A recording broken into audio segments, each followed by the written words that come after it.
अस्सलाम वालेकुम my dear friends. आज हम इंग्लिश लेक्चर में जो टेंसेस की सीरीज़ हमने स्टार्ट किया था, आज हम सेकंड टेंस को डिस्कस करेंगे। इससे पहले हमने प्रेजेंट इंडेफिनिट टेंस यानी प्रेजेंट सिंपल टेंस को डिस्कस किया था। इस लेक्चर में हम प्रेजेंट सिंपल टेंस को डिस्कस करेंगे, पास्ट सिंपल टेंस को डिस्कस करेंगे। तो पास्ट सिंपल टेंस है क्या?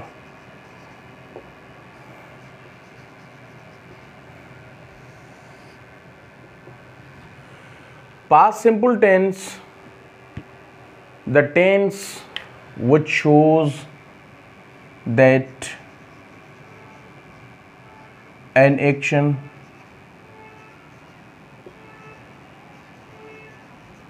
happened in past time, and secondly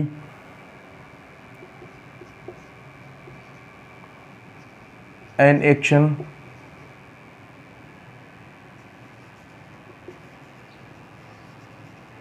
which was done by a subject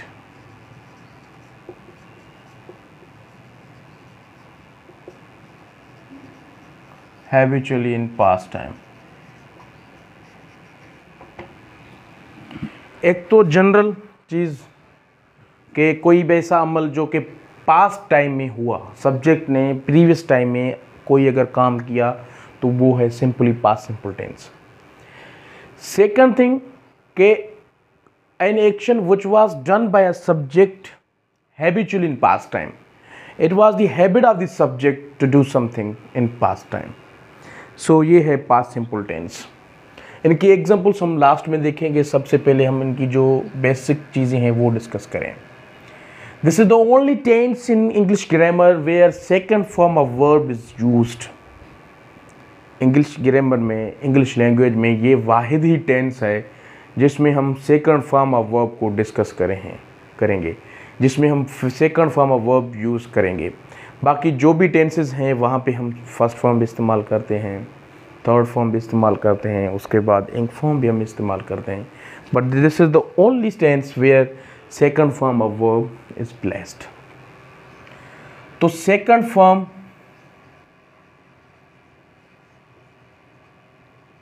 of main verb इसमें इस्तेमाल होगा। उसके बाद डिड, जो कि डू का सेकंड फॉर्म है। Did is the only helping verb that is to be used with all singular and plural subject, जो कि सारे के सारे सिंगुलर हो, कोई भी सब्जेक्ट या प्लूरल हो, that is to be used with all, सबके साथ ये डिड हम इस्तेमाल करेंगे। उसके बाद अगर इसकी हम फॉर्मेशन को देखें,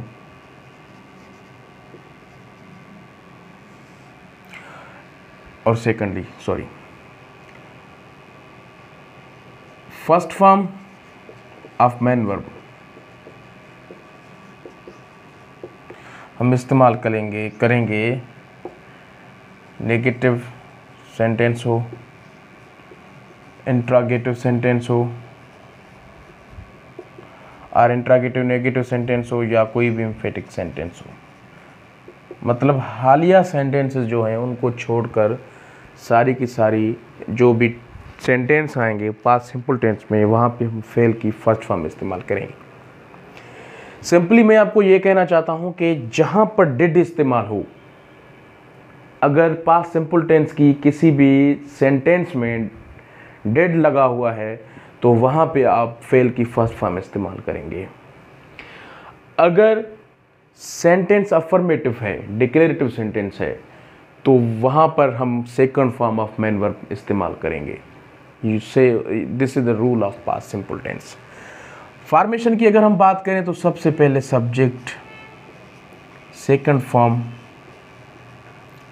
ऑफ मैन वर्ब हम इस्तेमाल करेंगे, और उसके बाद हम अगर ऑब्जेक्ट है तो ऑब्जेक्ट भी इस्तेमाल करेंगे। अब यहाँ पे जो फॉर्मेशन है ये हमेशा हम डिक्लेरेटिव सेंटेंस की जो है वो बनाते हैं।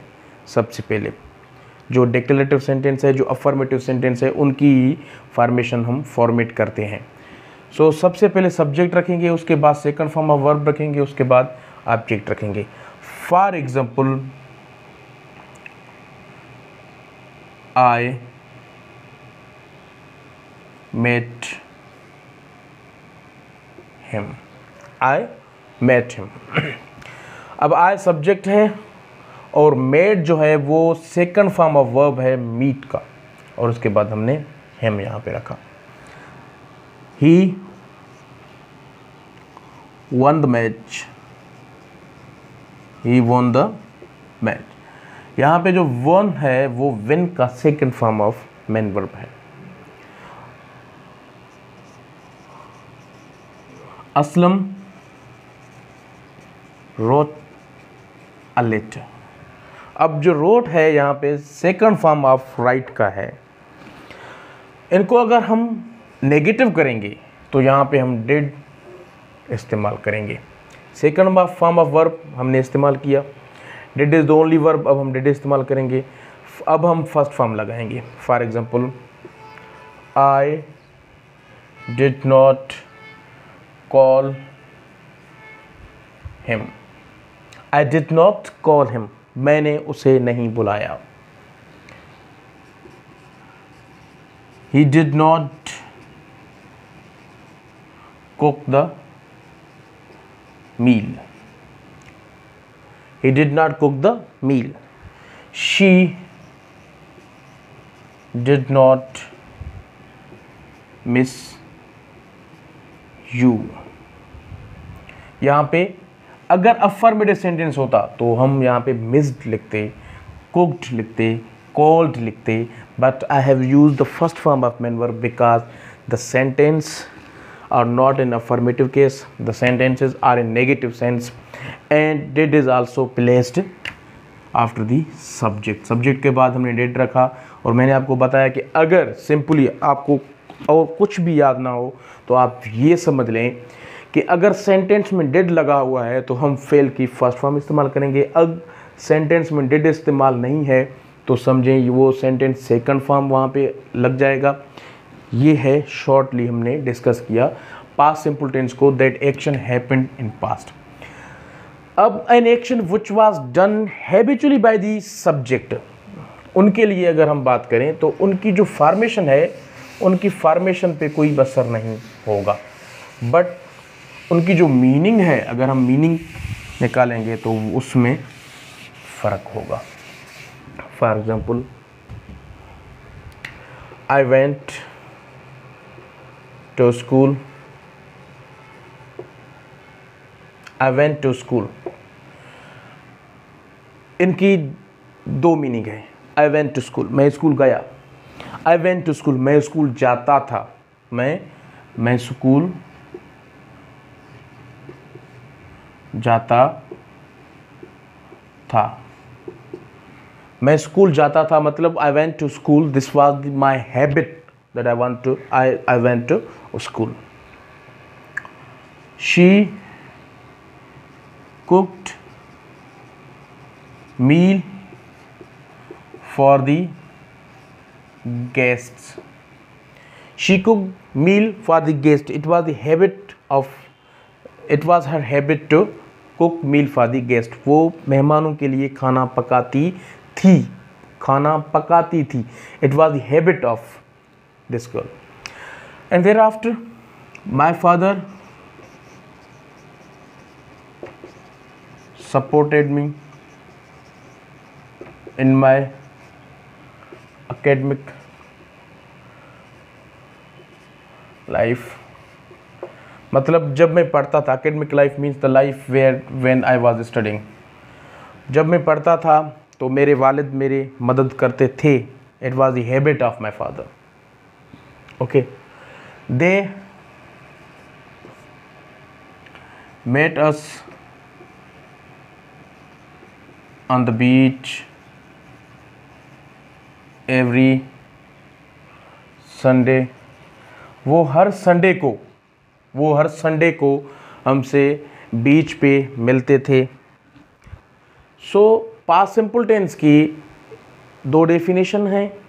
एक तो वो अमल जो पास्ट में हो गया, इनकी कोई भी कनेक्शन विद प्रेजेंट नहीं है। एक तो हम प्रेजेंट परफेक्ट टेंस जब हम पढ़ेंगे या पास्ट परफेक्ट टेंस, तो उनकी जो है कनेक्शन है वो प्रेजेंट से है, मगर यहाँ पे प्रेजेंट के साथ इनकी कोई भी कनेक्शन नहीं है। It was a particular, it was an specific time where an action has taken place, and secondly an action which was done by a subject, which was done by a person habitually, it was the habit of a subject to do something in past time, तो इनको भी हम past simple tense कहते हैं।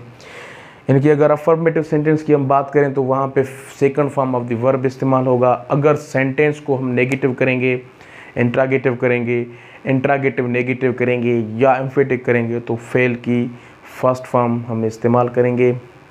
या simply ऐसे ही समझें कि अगर वहाँ पे हम डिड इस्तेमाल करेंगे जहाँ, वहाँ फेल की फर्स्ट फॉर्म इस्तेमाल करेंगे। Did is the only helping verb of this tense and it is used with all singular and plural subjects. So this was all about the past simple tense. इंशाल्लाह हम next lecture में मज़ीद discuss करेंगे tenses के मुतालिक। Thank you, अल्लाह हाफिज़।